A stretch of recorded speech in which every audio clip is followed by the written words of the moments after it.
Hey everybody, welcome to our monthly live stream with the TLB Club or the Thought Leader Brand Club.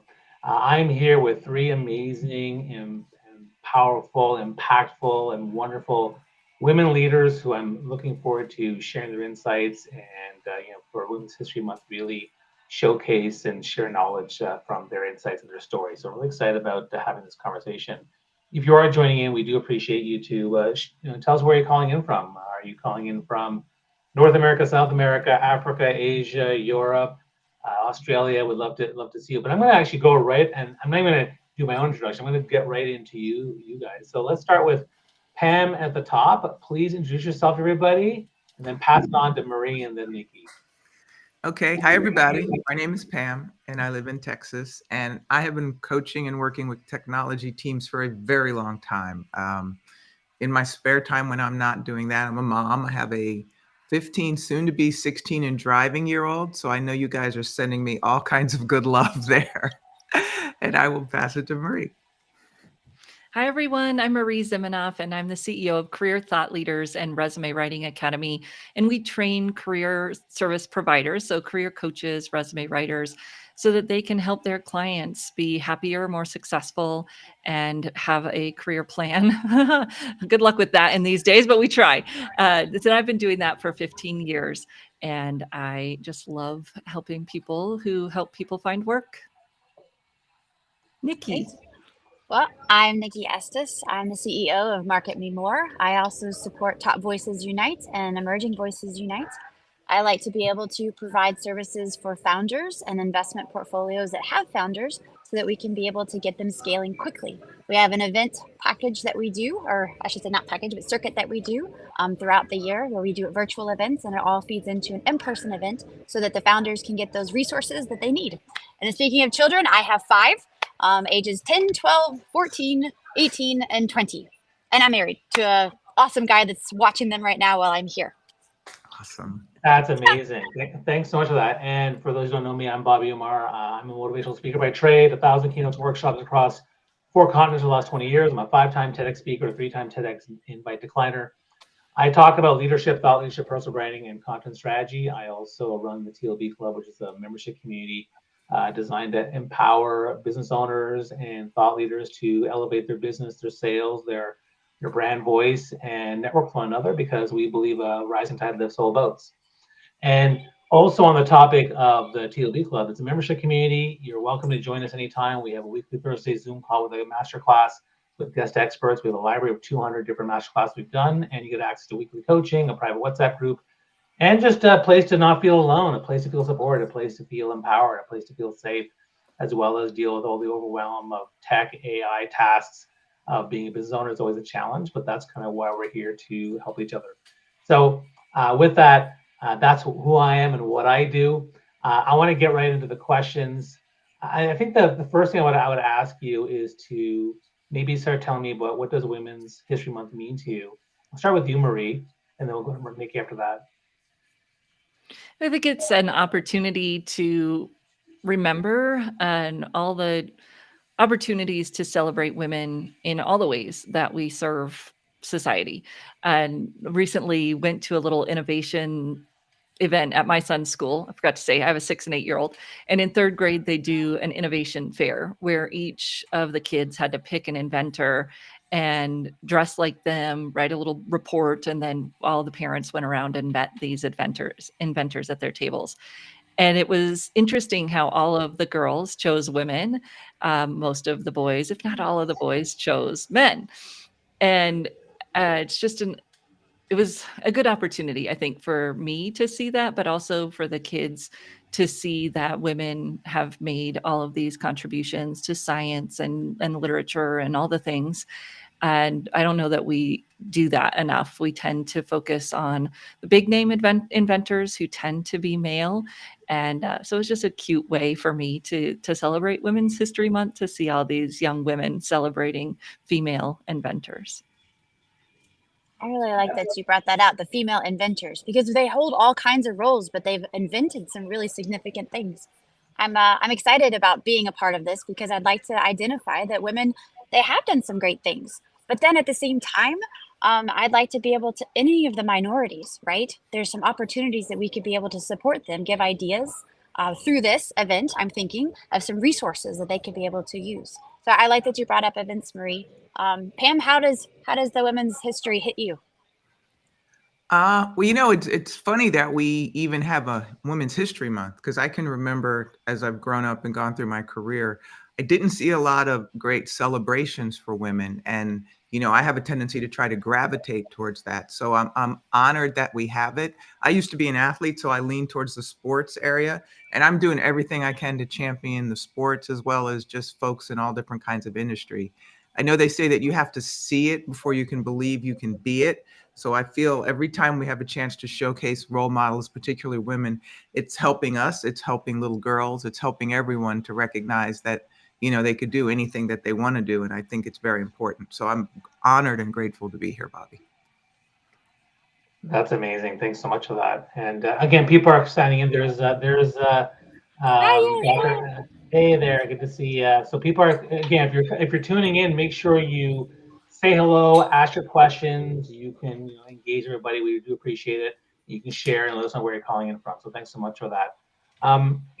And again, I mean, I'm only an ally, and I had come from a place of privilege. But what I can tell you is that for me, what Women's History Month means to me is being mindful of my allyship. How can I support the women in my life, the women in the world? I think about my mom, my sister, my wife, my daughter. What kind of world am I building? And to me, allyship is a big part of what I do. I believe in diversity, equity, inclusion. I believe in helping people who are from marginalized communities. And so for me, the intersectionality of this and what women are all about is why I'm doing this. And so today, one of the things that we, in the TLB club, Marie, Pam, and Nikki are all part of the TLB club, and I'm grateful that you're there because your leadership inspires a lot of people. But I also wanted to feature you because I think you're awesome people doing really awesome things in different ways, and I really am inspired by you and what you've done. So thank you so much for that. But let's go back to, I mean, you mentioned what Women's History Month means to you, but maybe talk about what tell me a bit more about some of the challenges you had, in terms of in terms of your life and elevating your career and getting to where you are today. I'd love to start with you, Pam, on that one. Oh, wow. Well, for me, it has to start with family. My mom is still my greatest role model, and watching what she was able to accomplish. She was very smart. She's still the smartest person I think I've ever met. She was valedictorian in her high school, and she went to college, but she wasn't able to finish because they didn't have enough money for that second and third and fourth year. So she moved to New York and she started working, and that's when she actually met my dad. But just watching her raise a family, work part-time, watching my grandparents, my grandma, my aunts and uncles, just watching all what they had to do to try to do the best they could for their family, encouraging us. I was very lucky because, I tried every sport, every club you could do, and my parents never said no. And so did my brother. And so I'm experiencing that now with my child, having to take him everywhere and pick him up and everything. And I just have the one, but they had two. And like I said, just understanding what it takes to actually, motivate and inspire and help raise healthy, hopefully well-adjusted children is a big deal.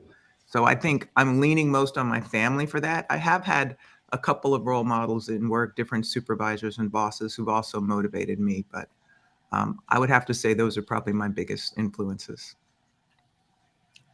How about you, Marie? Can you talk a bit about the challenges or any sort of the struggles in the early days of your path? I'd love to hear more about that. Yeah, so I was raised by a single mom who had 3 girls, and, I think when I look back at our high school years, I mean, she did everything, right? She went everywhere. We lived in a small town, we drove 5 hours to some of our sporting events, right? Yeah, Mhm. and, she went everywhere with us, she did it all. She leased cars even though people told her that was a stupid financial move because she just couldn't afford for, the car to break down while she was on the road to a 5-hour event. So I look at that and the strength and role model that was there.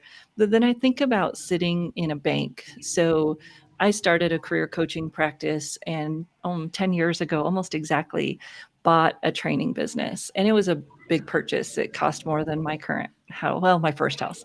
Um, And so I went to the bank to see if I could get a loan.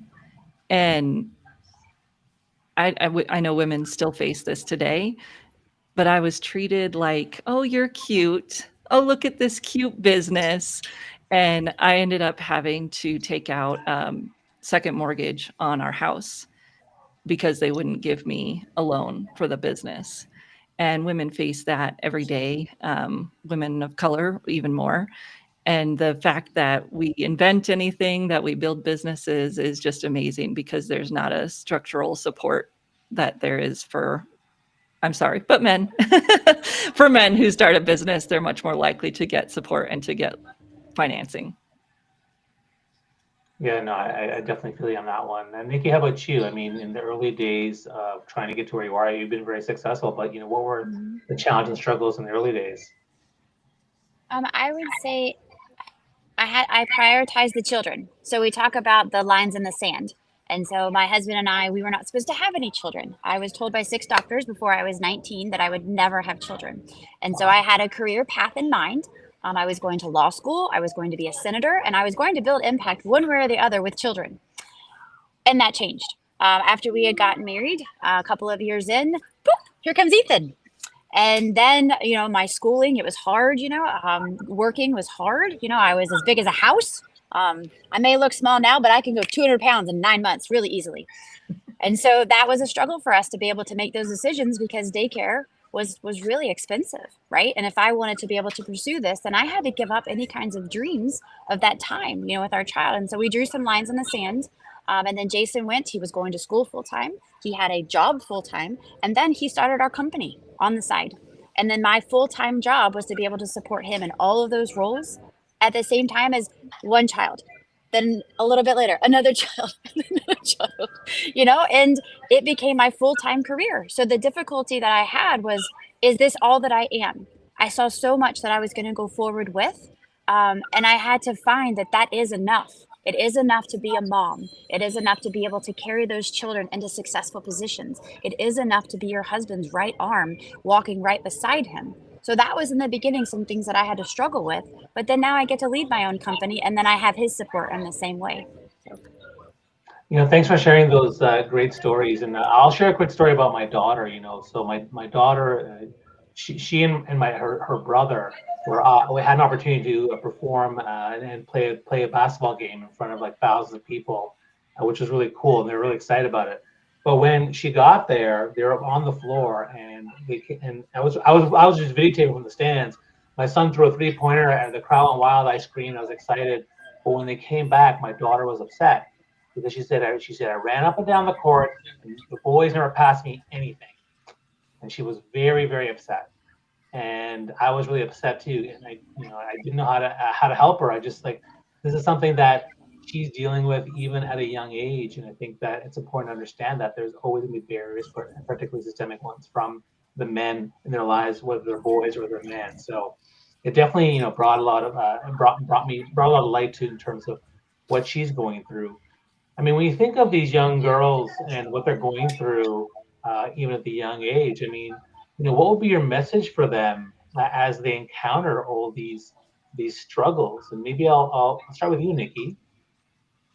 I would tell them to think that they are enough, that they need to believe that they're enough, no matter what it is that they get into. If it is some kind of career path where they own a business like Marie, and she's the CEO and she was able to buy it, then yes, you are more than enough to be able to handle that. If you are Pam and you're in sports, and you've got this technical career, you are enough. No matter how many guys are in the room or no matter what anybody else says, right? You are enough. And for those that are moms and you're doing something on the side to support your family, I would tell these young girls as they grow up to be women, you are enough. How about you, Marie? What would you say? How would you encourage the young ladies? Oh, that was so powerful, Nikki. I love that. Wow. So I don't know if y'all saw, but they did a new commercial, Nike commercial during the Super Bowl. And the message was kind of like, no one's ever going to think you're enough.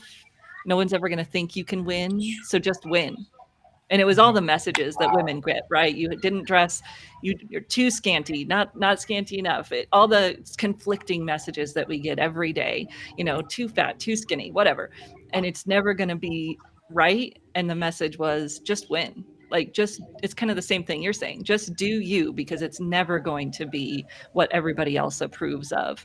And I think that's so true in our society today. And we're talking about, motherhood versus working women, and you just can't win.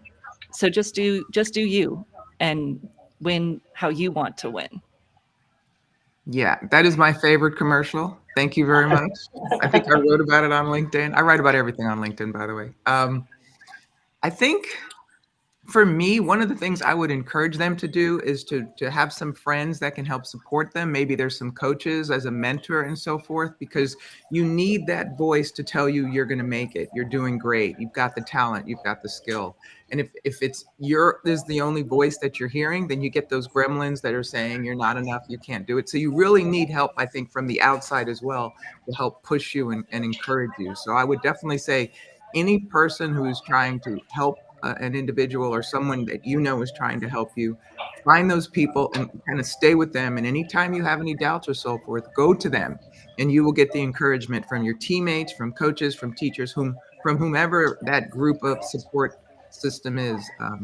I think that still helps me today. So I definitely encourage that as well. Really good point. Yeah, no, I love this. And it's funny, every time I share a quote or a quote from somebody in the audience, I disappear, which is fine, but it's just kind of funny how that happens. I actually, and what's interesting too is I want to share something that's just come up. So, something's come up. So somebody in the chat stream, but I think it's on Instagram, they're saying not very nice things. And I just there are men out there that are toxic, saying really, really terrible things. And I'm not sure if I should share them with you, but basically he's being really sexist by saying, cook me dinner, clean kitchen. And so what I'm going to tell him right now is that part of my job as a man is to call out other toxic men for being idiots and saying really, really, I'm going to say it, saying really shitty, misogynistic, sexist, dumb things, right? So wherever you are, Brady Buckets, I'm calling you out, and I don't need your nonsense here. And there's women out there, we have to support them, we have to empower them, and we also need to have men to call out other bad men, because that's the way. From my experience with diversity and being someone who's brown, is we need other people outside, allies, to speak up too. So I'm going to call that guy out. So what do you do when you get all this type of like absolutely toxic male chauvinistic nonsense? I mean, what's the way to approach that, Pam? You said you post on LinkedIn. Let's say someone says something not very nice in the comments. Like, what would you say? Well, how would you handle that? Honestly, I just keep it moving, because I already know that I can't expect everyone in the world to like me, support me, encourage me, and want to see me do well. So, I think it's a question of odds. If 90% or 95% of what you're receiving is positive, we have a tendency to dwell on the negative thing and hold on to it. And I'm going to show them. And every year I get older, I tell myself I don't have time for the noise. So I set up boundaries. Maybe I don't even read the comments. I find ways where a lot of it doesn't even enter my space, Bobby. And just by doing that, I feel like I'm more at peace. I'm happier. And I don't do the ups and downs of what everyone does every day when they expose themselves to all of the things, because I can't fix it. I can't make them better. So why take all that energy letting it upset you? So I'm very good at kind of disappearing and not seeing and focusing on the positive. So that's what I do. Nikki, what do you do? I'm with her. Like, just ignore it. Just walk away, close your ears, turn around. Like, you can't fix them. You can be a light, you can be loving, but at the end of the day, like, that's a problem with them. That's not your problem. Okay, let me counter by saying, Marie, is there a time or a moment where you would or should say something? So I actually empower people to delete the comments. I know that, some people are against that, but if someone's not adding to the conversation at all, and they're just being mean or rude, like, this is my space. My LinkedIn page is my space, my whatever, it's my space. And you can have a different opinion. We can have a dialogue. But if you're being mean, derogatory, whatever, I am deleting that comment because I don't allow that in my space. Just like with my kids, right? They're allowed to be mad, but they're not allowed to be mean. That's basic parenting. So that I just don't allow that. I delete that from my space. Now, there's a lot of other stuff that goes on where maybe you want to reach out to that person privately and start a conversation, but only if there is some constructive reason to do that. Or to your point, Bobby, if I can be an ally to someone else, I will do that, because they shouldn't have to fight all of their own fights. But I also give myself that out, that I don't have to fight all the fights either. So if there's a constructive reason to do it, or I can, be an advocate for someone else, I might do it.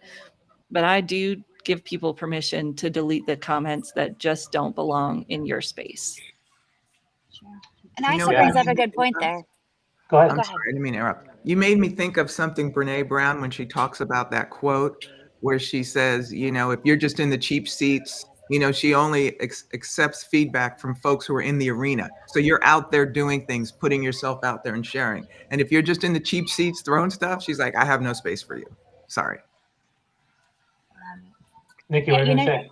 I was going to say, Dr. Isla Perkins, she brings up the good point that, sometimes it is good to say something, right? So just like you stood up for us, like if it's against someone else, then that's a time to be able maybe to stand together to make sure that they realize that what they're saying is hurtful, but then if it continues, then you can put up those boundaries around that so that you don't get hurt, or that the people that you care about don't get hurt. But I think that the silence could be taken as weakness, right? But if you're strong enough and you know that you're enough, then it's okay. Just walk away and focus on the positive. Focus on the 95% you're talking about, Pam, because that's much better to focus on. Big time. Well, and we've got to realize on LinkedIn that if you respond to someone's comments, you're building their visibility. And so, again, if there's a reason to respond, I will, but I am very careful about giving someone else's nonsense my audience's eyes. It's just not, we don't need that. I don't need to draw their attention to someone else's. And I've had a whole article written about how one of my programs is a scam. And I just thought really hard about that. Like, do I respond to this? But I realized that if I respond, all I'm doing is giving that person more visibility, right? I'm giving them all of my 26,000 followers eyes on their stuff, and they don't deserve that. The people who know what's what are going to realize that person doesn't know what they're talking about, and I can't carpet the world. I just got to stay in my lane. No, that's really interesting, and it's funny we bring this up because the TLB Club does weekly Zoom master classes with guest experts, and I'm actually doing one specifically on dealing with toxicity and trolls across social media at end of April. So you guys can come to a TLB Club again. We have monthly live streams, we have weekly calls with some amazing speakers, and this week actually we have Derek Mildred coming in, which can be a lot of fun. But we also, I'm going to talk about that because I think people need to have different plans. And one sneak peek I'll tell you is that the most important piece is to understand that there's an emotional toll with engaging, right? In fact, whether you ignore, because even ignoring something has an emotional toll. You're like, oh, I wish I'd said that. What should I have said? Deleting it, blocking, and responding. All those carry an emotional toll. So you have to be mindful of what works best for you and what you need to do for yourself. So I think that's an important piece I think people should really understand. So because it is a challenge for a lot of folks, and but let's get. But again, the people still commenting. By all means, this is brought to you by the TLB Club. We'd love for you guys to add more comments, share your thoughts, and then I'll share those up there. Now, going on to another topic. Actually, I want to go back to something you guys brought up. I think that you brought up some motherhood. In fact, all three of your moms, right? So I'd love to understand your take on that because, I think that, motherhood obviously brings its own challenges while trying to build your business, trying to build your brand. It's a choice that some people make and some people choose not to have kids. But I wanted to kind of get your take on that in terms of finding the balance and prioritizing. How do you prioritize and find that balance between the things you're trying to do and the things and where you're trying to go? So maybe I'll put that to you, Pam, and then we'll go from there. I was going to say, if you let Nikki go with the 5 kids, I don't know that we're going to have anything to add. Well, for me, I actually, my son was born when I was a little bit older, so I was a little bit further along in my career. And, I really consider it a miracle because, I was worried about all these things externally and so forth. And then when he showed up, everything got clear. And the thought was, okay, your job is to take care of him and yourself. That's it. And so that's what I focused on. And there were things that came up. I remember I had an opportunity when I was pregnant to go to Denver to go to a master black belt class for Six Sigma because I got my green belt. And I thought, man, this is going to be hard to turn down because this is something very valuable. And because, I hadn't been successful before, I was worried about traveling on the plane. And I told them, no, I'm going to have to say no. And so for me, I just felt like he is more important than anything anybody could offer me or say or anything. And as a result, I'm grateful because I wouldn't trade having him for anything. But I will admit, when I was younger and, when he went to daycare and mommy had to go to work and I sat in the parking lot crying and all the mascara was all over my face. And I remember thinking, how do people do this? This is just awful. But I think like everyone, you get past that and then you actually see him enjoying the daycare and you see him thriving and learning and you think, okay, things are working out. But there's moments where you're very unsure and can I do it all? And, you doubt yourself. So I know that, even though my mom was married and had my dad to help, I just realized, people have always told me I'm a strong woman. Nobody has ever called me weak or incapable or anything. And with that, I just thought, I need to take the strength they believe I have and use it and carry forward and do the best I can. And so I'm grateful that I was able to do that. And now everybody that meets him and talks about him, he's so kind, he's so polite, he's so nice. How did you do it? And I just tell him, I don't know. We just went day by day. But I think that would be what I would share. What about you, Marie? So I also had my kids a little bit later. We bought the business actually to have the cash flow to be able to do procedures to help us get children. And that we were more established, but I also had my first child a year after I bought the business. So it was like wham, wham, right?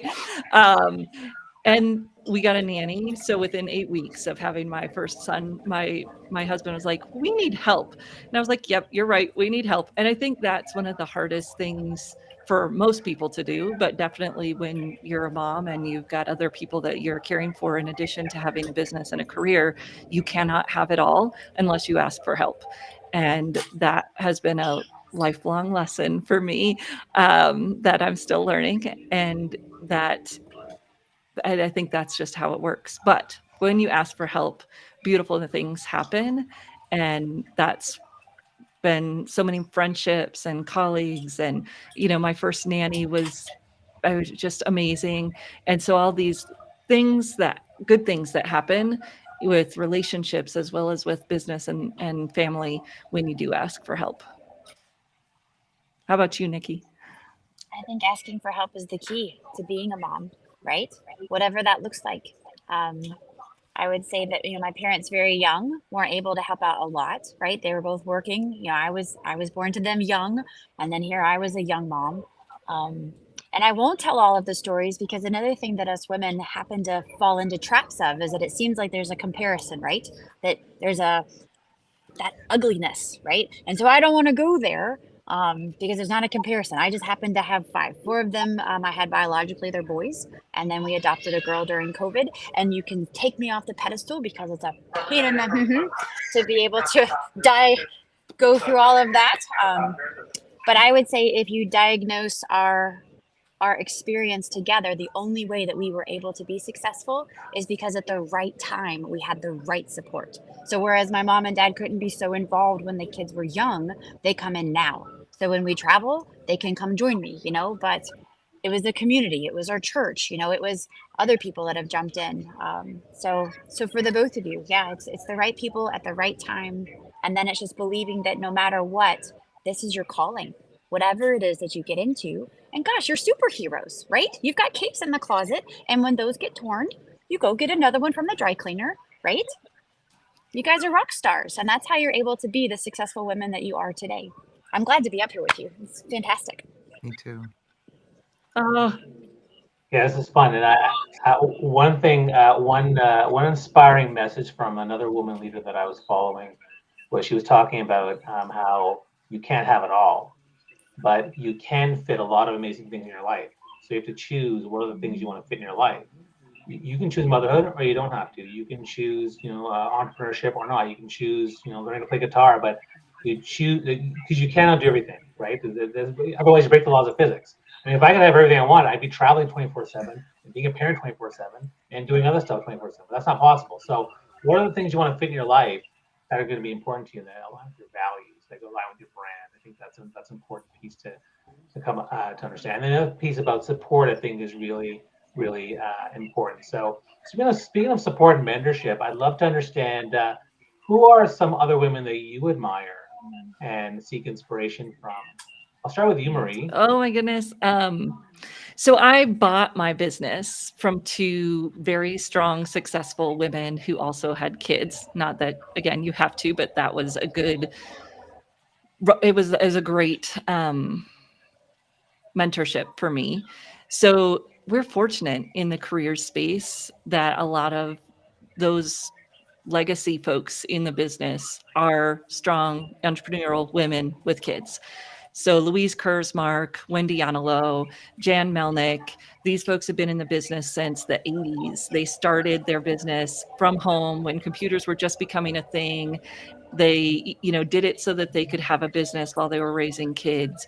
And we just have this great opportunity to see that in motion from the very kind of beginning of what was especially resume writing as a business. And Susan Britton, same thing. If you ever heard of the coaching academies, she's same way, started her business as a young mom. And there's just so many of them in my space. How about you, Nikki? Wow, how about you, Pam? Oh, sorry.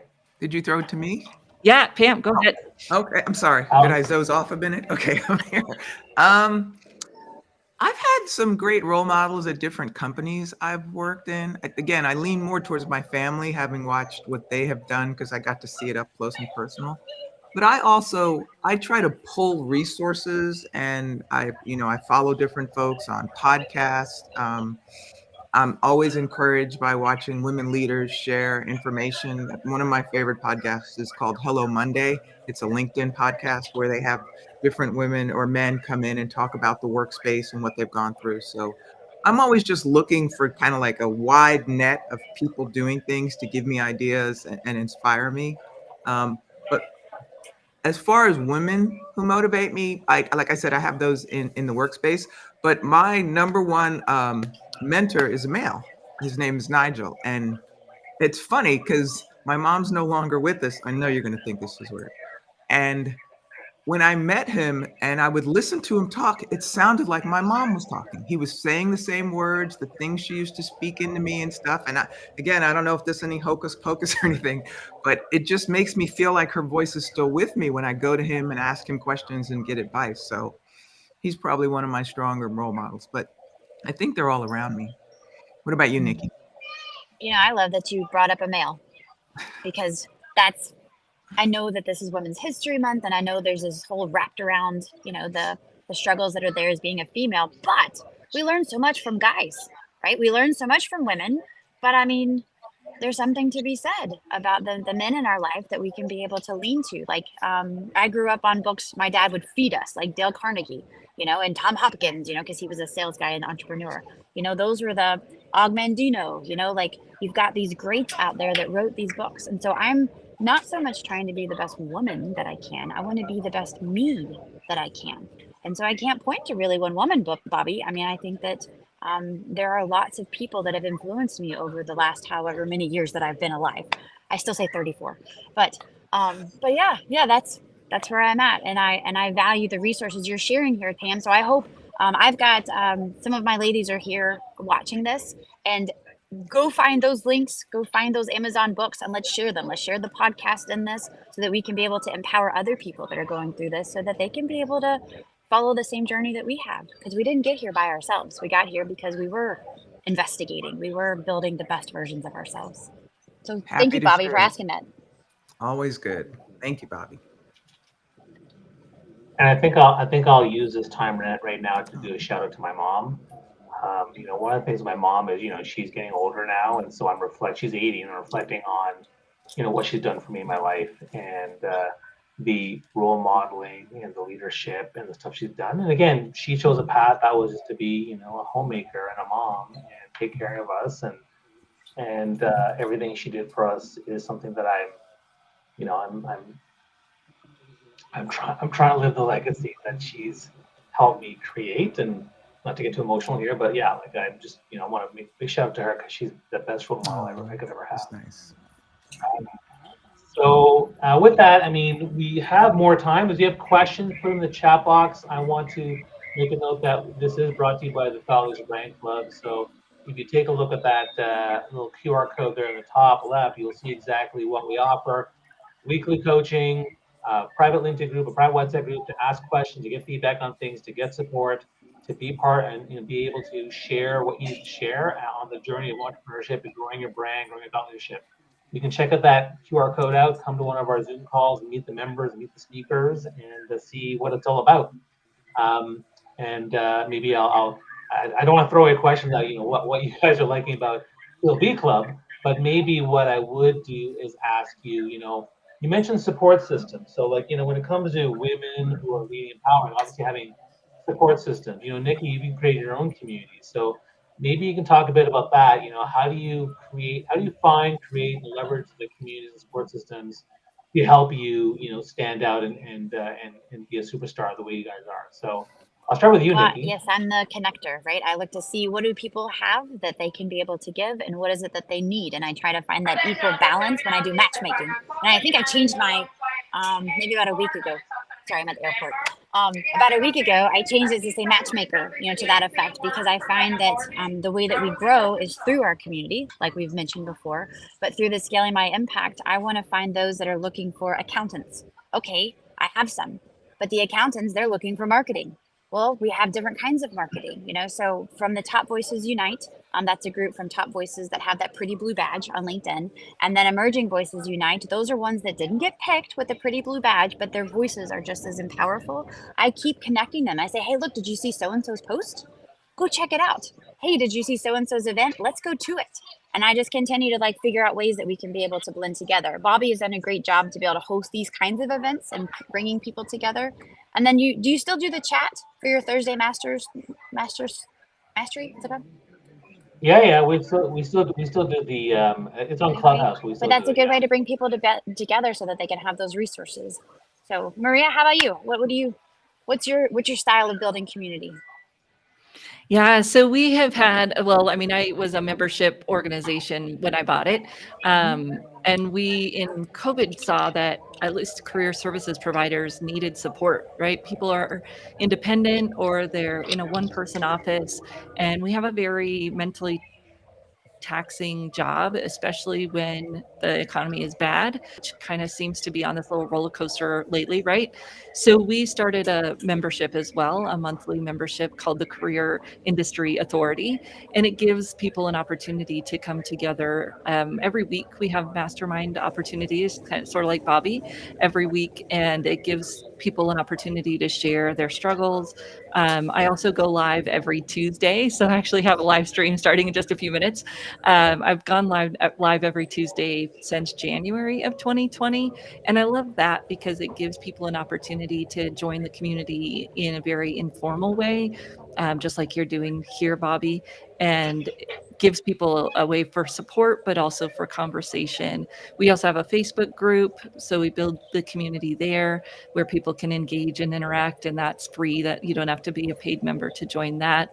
And I love the connections, like you're saying, where we can see, hey, this person is got this type of client but can't serve them for whatever reason, and it means that someone else gets that opportunity.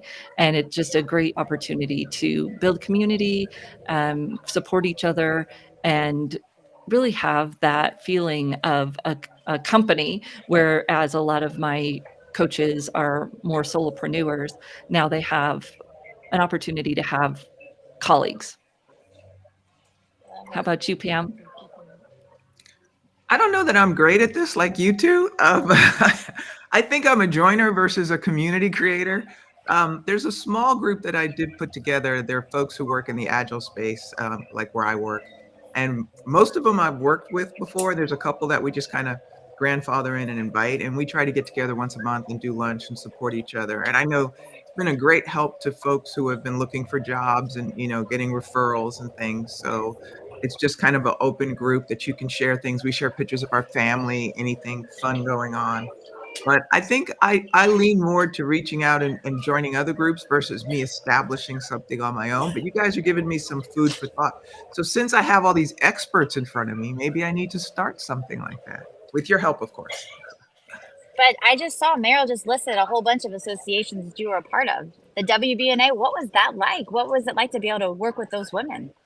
Well, I actually haven't. These are just folks I follow. I'm not like out there actually doing something for them. I'm promoting them on my own. For example, we're in the NCAA championships and I fell asleep on the games last night and was devastated because one of the stars tore an ACL, Juju Watkins. I'm still getting over that.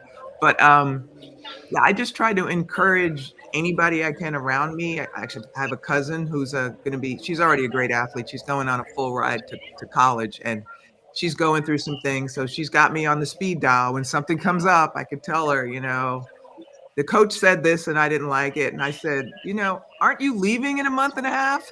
Rear view mirror. What are you thinking about? Just keep it moving. And so just little tips and tricks, I think, help. I've thought about starting a youth group to help coach them as they transition from high school to college or beyond. But I haven't necessarily dug into it yet, but I'm definitely open to do more of that.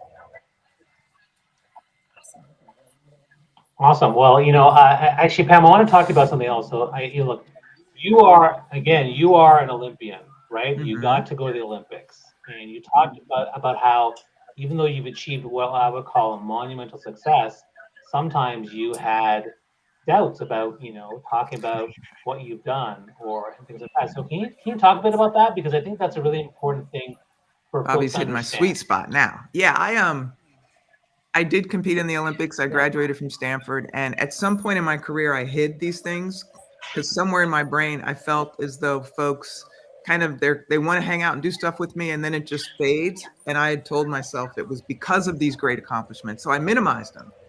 And I realized many years later that I was doing this and I was horrified. So I managed to get them back out there and utilize them to help me. But what I've learned is everybody does this. We're taught to not necessarily take credit or share our accomplishments because we don't know the difference between sharing and bragging. So sharing is I'm good at this. Bragging is I'm better than you. But somehow we don't see the line. And so when you ask someone to talk about their accomplishments and stuff, for some it's really, really hard. And it puzzles me because I think you have worked how long to get an MBA, or you've worked how long to get this? And you can't even talk about it. We need to fix that.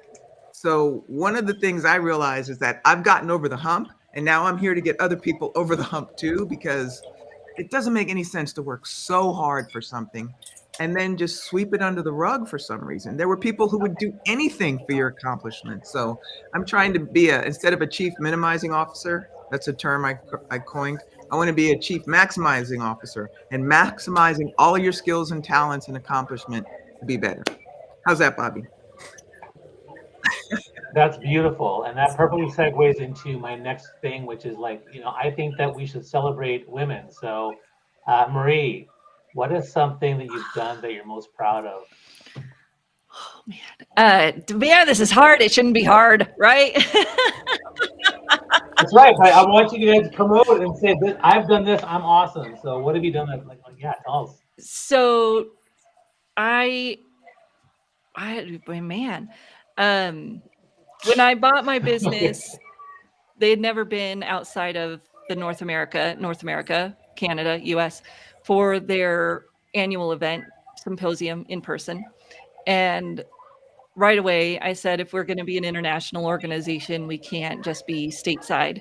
So we went to Madrid in 2018 for our annual event. I was 8 months pregnant.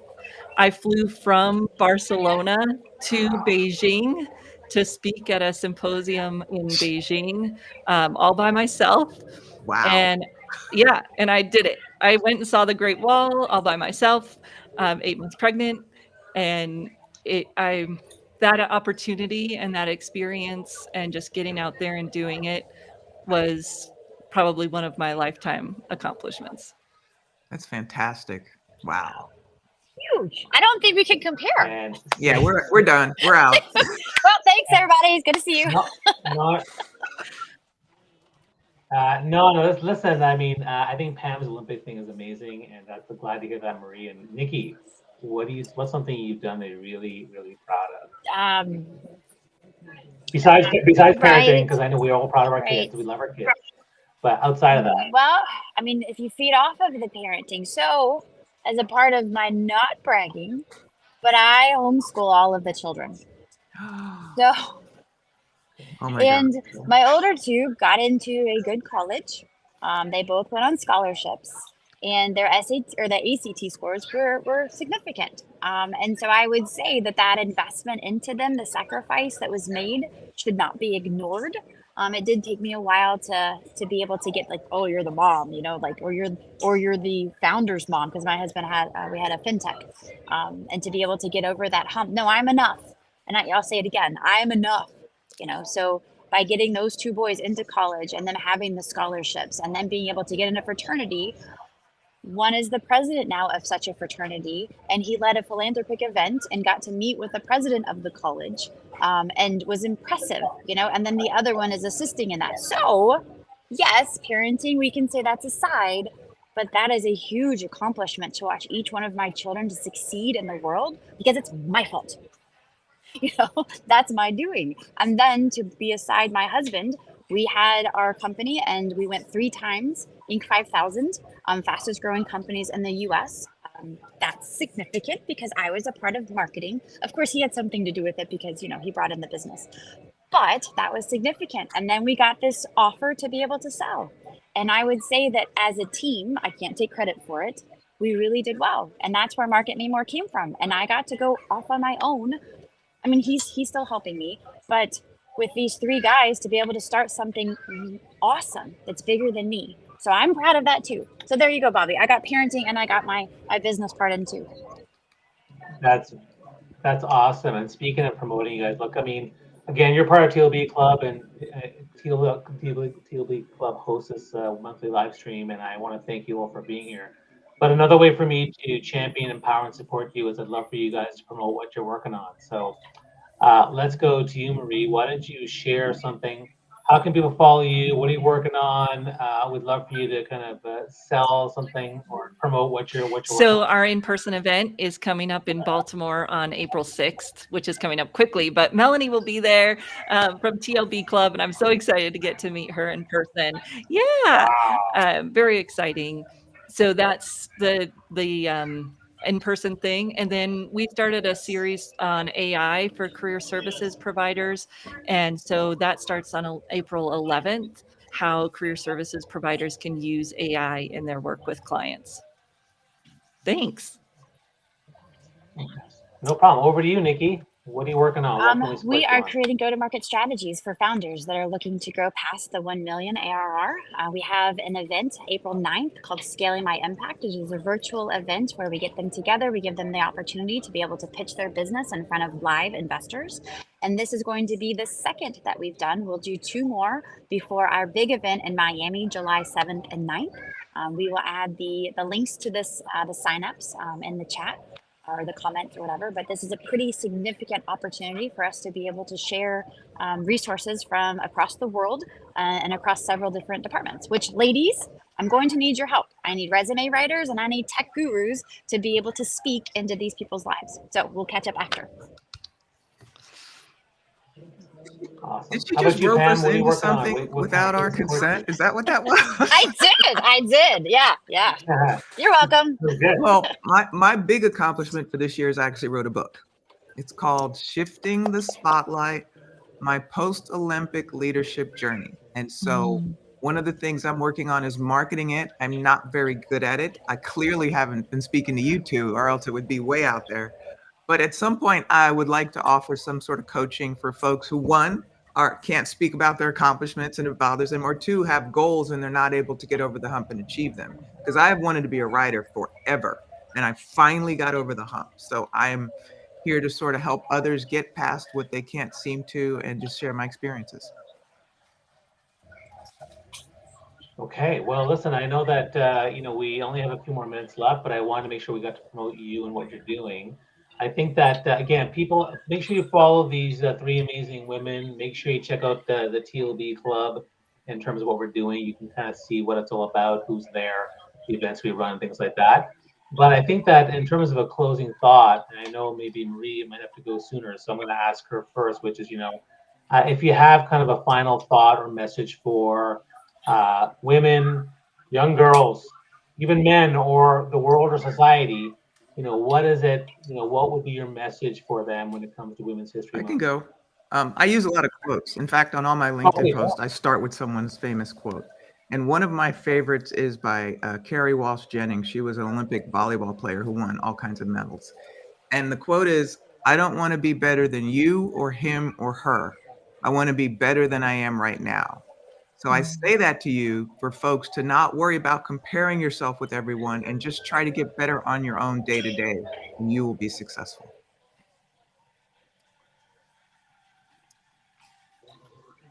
I love that. How about you, Marie? What's your message? That's so powerful. And that there's a fine balance between compassion and drive, and it's not an either or. So you can believe you're enough and keep striving at the same time. And that's, I think, when it comes from that place of self-love, it is a much more powerful, attractive striving than when it comes from fear or trying to prove yourself. And I think that's what I see in the women in front of me today, is that strength and confidence just emanates out of believing you're enough, but that doesn't mean that we stop trying, driving, and being allies for each other. So that feeds right into what I've been putting on my Awesome. refrigerators for every house that we've ever owned, is love God, love people, love yourself. And then for them, I tell them to dream big, expect challenges, and nevertheless persevere with joy. And I think this is something that all of us here on this call, I think this is something that we've done well at, to persevere with joy. And I'm glad to have been able to do this with you all. It's nice.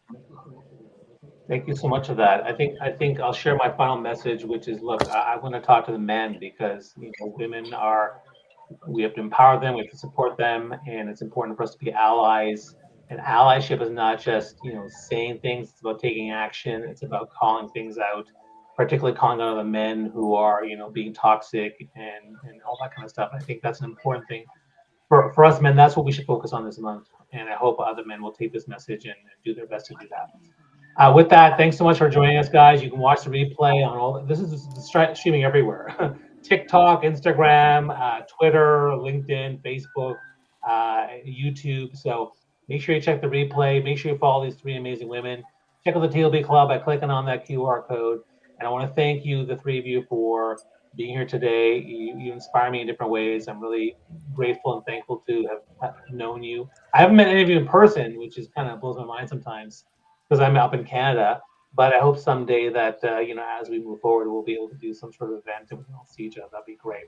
So thanks everybody, and thanks so much for being here.